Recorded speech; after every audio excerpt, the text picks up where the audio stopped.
Cyber crime নিয়ে কথা বলতে গেলে প্রথম কথা বলতে হয় যে আমাদের নিজেদের মধ্যে এখন কথা হয় না। আপনি 10টা লোককে এখানে বসিয়ে রাখুন, 10 জনই দেখবেন মোবাইলের দিকে তাকিয়ে আছে। আমরা খুব সহজে না পেতে অভ্যস্ত আজকালকার দিনে, কষ্ট করে পাওয়ার ব্যাপার না। আমি ভাবছি বোধহয় 4টে বোতাম টিপে দিলে আমার কাছে 10 লাখ টাকা চলে আসবে।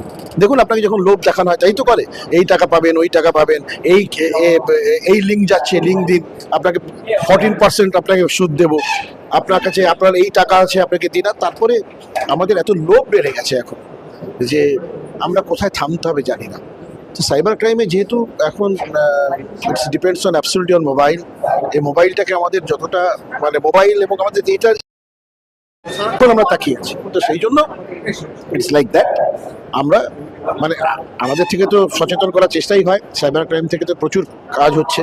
এবং আপনাদেরও যেটা আছে মেনে চলতে হবে যে কোনো লিঙ্কে আমি সহজে যাব না, কোনো অপরিচিত লোক ফোন করলে যাব না, ফটো যেখানে আমি রাখি ফটো ডাম্পিংয়ের জায়গাটা দেখতে হবে, কোনো কম্প্রোমাইজিং ফটোস যেটা মেইনলি সেগুলো কোনো সার্ভারে থাকলে তার থেকে নিয়ে নেওয়া। আর আজকাল এআই এসে গেছে, আপনার মুখটা সরিয়ে অন্য কারো মুখ বসিয়ে দেবে। So it's like that.